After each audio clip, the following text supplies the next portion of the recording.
개장 전 성공 전략입니다. IM증권 이창한 영업부장님과 시장에 고민되는 종목 이야기들 풀어가겠습니다. 어서 오세요. 네, 안녕하십니까? 네, 안녕하십니까.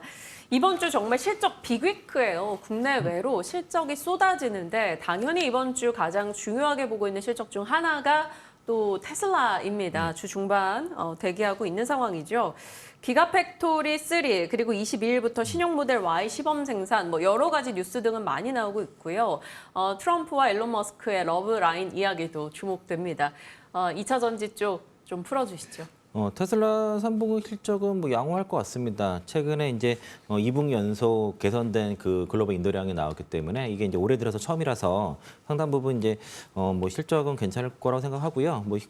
블룸버그 매출 전망치가 그 254억 2천만 달러라서 약 34조 7,796억 정도 되고 순이익도 0.6달러 정도 돼서 이 정도 컨셉만 부합해도 주가 하방은 잡힐 거라 보고 있고요. 어제 일렉트랙에서 나온 이제 보도 자료가 이제 중국 22일 날 이제 중국 상하이 공장에서 이제 모델 Y 주니퍼가 생산할 예정이라고 나오고 있고 1일 생산량이 한 12대 정도 나와 있는데 일부에서는 15대 정도로 있어서 아직은 좀 극소수라고 볼 수 있겠고요. 모델 Y 자체가 사실 2019년도에 공개돼서 최근에 가장 그 테슬라 모델 중에서 제일 많이 팔렸던 차인데 이게 이제 워낙 연식이 오래되다 보니까 모델이 좀 노후했다라고 해서 좀 신차 또는 이제 그 모델의 부분 변경이 필요한 시점에서 나온 뉴스라고 볼 수 있겠고요.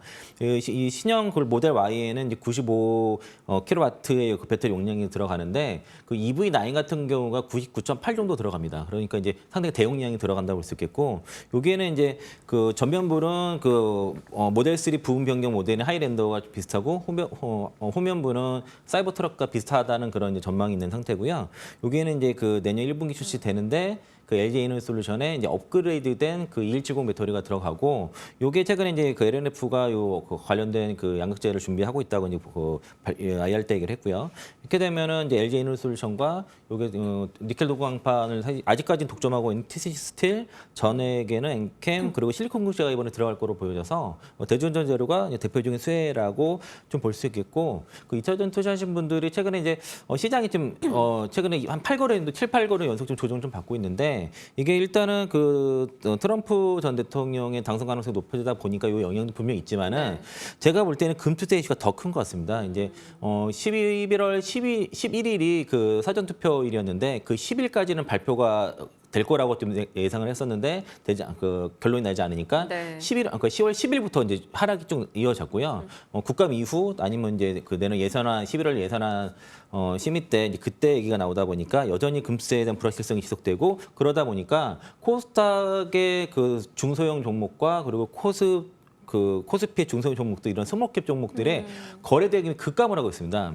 그러니까 이제 지난해 대비해서도 가뜩이나 거래 대금이 절반 이상 줄어들었는데 지금 10월 21일 기준으로 봤을 때 9월까지 일평균 거래량보다 특히 스몰캡 종목들이 거래량이 더 절반으로 줄었어요. 그래서 거래량이 완전히 그 마른 상태에서 약간의 매도만 나와도 하락폭이 커진 그런 지금 그냥 계속 연속적인 조정이 나오는 것들이 그런 이유라서 요 금투세 그 불확실성이 좀 해소가 돼야 우리 시장에서도 본격적인 반등이 나올 수 있다라고 좀 계속 말씀드리겠고요. 제가 이제 전에도 우리 시장의 강세장의 조건 두 가지 드렸던 게 엔크레이 트레이드 청산에 대한 우려가 불식이 되고 금세 이슈가 해결돼야 된다는데 이 후자가 아직까지 해결되지 않았다라고 볼 수 있겠고요.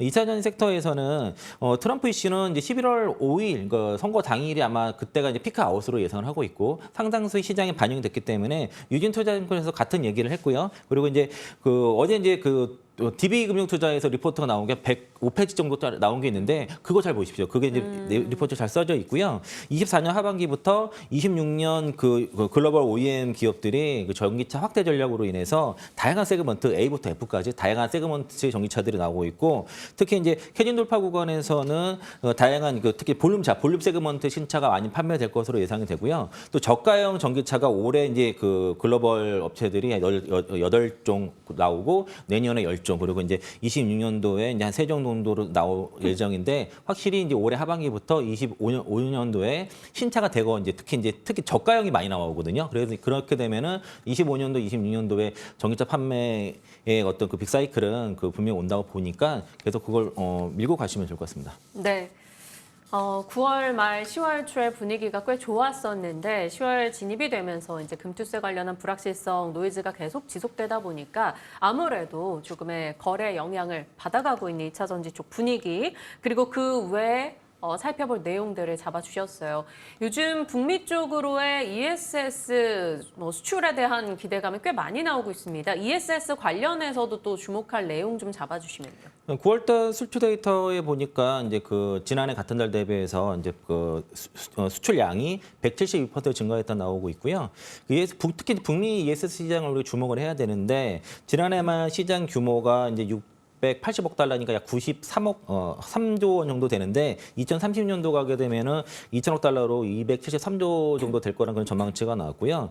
북미 시장의 ESS 수요가 이제 급하게 올라가다 보니까 배터리 3사가 모두 다 이쪽에 사업을 확대를 하고 있고 특히 이제 26년부터는 중국 ESS 배터리에서 관세가 25% 이제 부과가 되기 때문에 26년부터는 K배터리 3사가 ESS 시장에서도 지금 굉장히 점유율이 높아갈 것이고 LG 에너지솔루션이 이미 북미 시장에서 이제 그 향후 이제 그 ESS 시장 1위를 하겠다고 이제 그 IR 때 얘기한 것처럼 앞으로는 전기차와 이제 그 ESS 시장 양 성장의 축에 같이 특히 북미 시장에서 작용할 것으로 보여지고요. 특히 이제 그 전기차 시대로 가는 거는요. 완성차 업체들한테는 이게 생존의 문제입니다. 실제로 그러니까 지난해 그 6월 7일에 그 미국 도로교통 안전국에서 그 차량 연비 규제 강화 최종안을 발표를 했는데 이게 이제 2031년까지 승용차 기준으로 그 1갤런당 50.4마일의 그 연비를 달성을 해야 되는데 이게 제가 그 리터로 환산해 보니까 그 리터당 21km 이상을 가야 되는 겁니다. 이게 그렇게 되면은 전기차 외에는 그 대안이 없는 상태고 이거를 이제 여기 카페 규정과 연동이 되는데요. 그 자동차 제조사들이 연비를 개선하도록 유도하기 위한 규제로서 이를 충전하지 못하게 되면은 연비에 일정 금액을 곱해서 벌금을 부과를 하는데 지난해 스탈렌티스랑 그 GM이 합쳐서 약 4,700억의 벌금을 부과받았고 스탈렌티스가 2019년과 2020년도에 그 미국 연비 규제를 충족을 못해서 약 그 9천억에 달하는 벌금을 부과받아서 아직도 납부를 다 못하고 있는 상태입니다. 또 GM 같은 경우도 2012년에서 2018년까지 그 생산된 픽업 트럭과 SUV 차량 그 590대의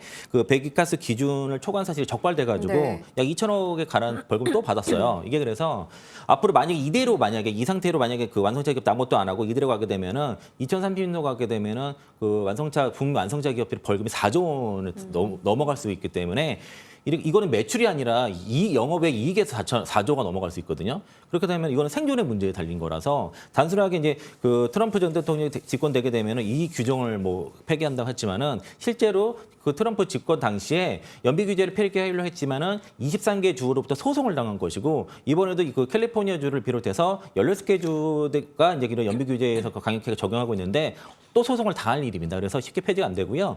실제 트럼프 대통령 당시에도 10%밖에 감축을 못했어요. 그러니까 그거 가지고선 그 전기차 시대가 오는 거를 막을 수는 없을 걸 보고 있고 이거는 그 기업들한테는 생존의 물리는 다른기 때문에 그 전기차 시대는 그냥 그 대세라고 보시면 좋을 것 같습니다. 네. 트럼프 당선 가능성이 올라가면서 좀 노이즈가 끼지 않을까 걱정스러웠던 분야에 대해서 이제 그 논리로 그 여러 가지 불안을 좀 낮춰주는 내용을 담아 주셨습니다.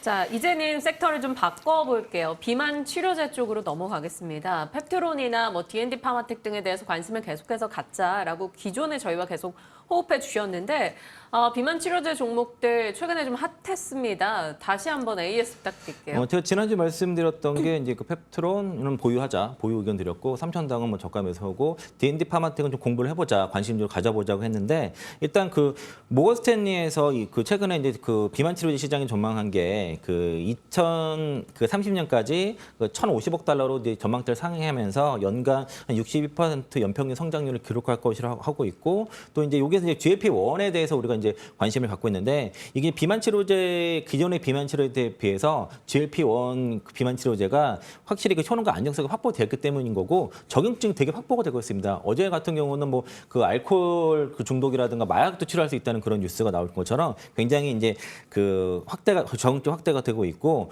중추 신경계에 직접 작용하지 않고 자연적인 식욕 조절 기전에 접근해서 기존의 그 향전이성 약물 대비해서 효과가 되게 높다라는 것이고요. 예전에 우리가 그 한약 한의원에서 다이어트 약 같은 거 먹으면 거기다 항우울제 들어가 있거든요. 그렇지 않다는 거죠, JPO는. 그래서 또 안전성이 높다는 것이고요. 특히 경구형 시장 같은 경우에는 2023년부터 2030년까지 연평균 17% 성장을 전망을 하고 있어서 특히 이제 비만 치료에 대해서도 특히 경공 치료제 시장을 좀 JP1 경구형 치료제 시장을 주목해 보시면 좋을 것 같고 거기에 대표적인 종목으로 이제 펩트론, 삼천단제약 이제 그 D&D 파마텍을 말씀드렸는데 그 펩트론 같은 경우에는 일라일리의 그 비만 치료제 마운제로라든가 그 젯바운드 그 개발소로 이제 당뇨 비만 치료제에 있어서 그 펩트론의 그 스마트 대포 기술을 적용할 것이라는 그런 예상이 있고 이번에 그 기술 기술 개발 계약 여기 나온 거는 이전 그 펌신 맺은 거랑 같은 거냐 아니냐가 되게 중요한 건데 시장에서는 같지 않은 걸로 보고 있는 것 같습니다. 그래서 가는 것 같고요. 삼천당 같은 경우도 경구형 그 세마글루타이드 임상이 시작됐는데 내년 상반기에 그 동등성 임상 종료 이후에 미국이라든가 일본 쪽에 그 본계약을 계획하고 있고 중국 본계약과 26년도 중국 판매 가능성도 있어서 매수 관점에서는 삼성전자 고점 대비 가장 많이 빠졌기 때문에 그 관점 보고 있고 D&D 파마텍이 급등을 했어요. 특히 이제 그 비만 치료제와 그 대상 이상 관련 그 지방 간염 치료제 이런 쪽으로 같이 가고 있는데 이게 이제 그 제가 그 파이프라인을 쭉 점검을 하니까 아직 임상 일상을 내년도 봐야 되거든요. 그러니까 아직 그 투자의 타임라인이 좀 긴 것 같아서 일단은 D&D 파마텍은 지난주 말씀드린 것 대비 많이 올랐기 때문에 그 차익 실현 관점에서 말씀드리겠고요. 요거 매수 관점에서는 아직은 좀 시점이 좀 투자 관점에서 좀 이르다라고 판단돼서 이제 관심 종목에서는 일단 제가 D&D 파마텍 빼도록 하고 일단 그 펩트론과 삼천단 제약 두 종목을 비만 치료제 섹터에서는 탑픽 두 종목으로 말씀드리겠습니다. 펩트론과 삼천당 제약은 보유자분 당연히 끌고 가시자라는 전략을 확인해 주셨고 D&D 파마텍은 이제 차익 실현 관점으로 포트에서 일단은 제외를 해보겠다라고 말씀해 주셨습니다. 비만 당뇨 치료제 관련한 이야기들 풀어봤고요. 오늘의 이제 부장님의 종목이 무엇일까 봤더니 휴젤입니다. 톡신 필러 쪽 이쪽도 수출도 참 좋아요. 네, 그 3분기 실적 시즌 다가와서 3분기 실적 좋은 걸로 골라봤고요. 3분기 실적 나올 것 같고 영업이익 441억 정도로 추정한다 그래서 뭐 특히 이제 톡신 필러 화장품 골고루 다 지금 수출이 데이터가 괜찮은 것 같고 원가율도 개선되고 최근에 소송비 감소로 인해서 영업이익도 크게 증가할 것으로 예상되고요.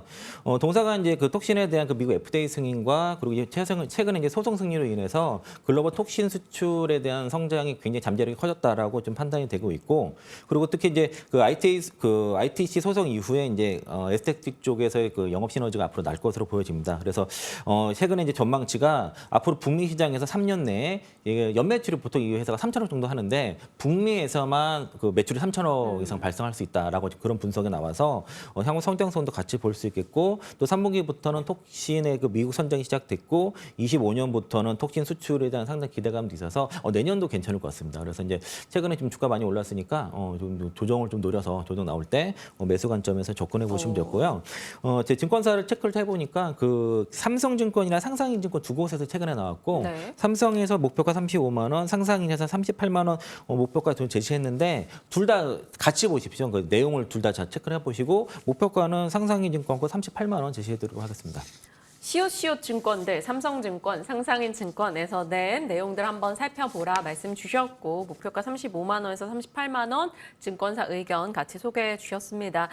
실적 시즌이 다가오기 때문에 여러 가지 불확실성을 제거한 휴젤 바라보자라고 얘기해 주셨네요. 기억해 볼게요. 자, 오늘 이창한 영업부장님과 시장의 주요 종목들 전략 챙겼습니다. 고맙습니다. 네, 고맙습니다.